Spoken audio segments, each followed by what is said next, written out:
Hey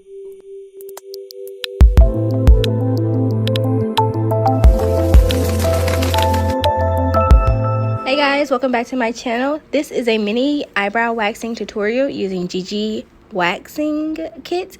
So I start by brushing the client's eyebrow hairs back into shape, and then I apply the pre-on.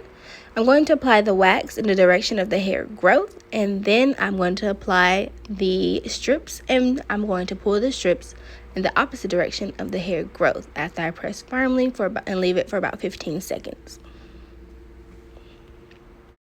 After I complete the wax, I remove the leftover wax using the Wax Off by Gigi, and then I use the post cooling wax gel that is also by Gigi onto the client's eyebrow.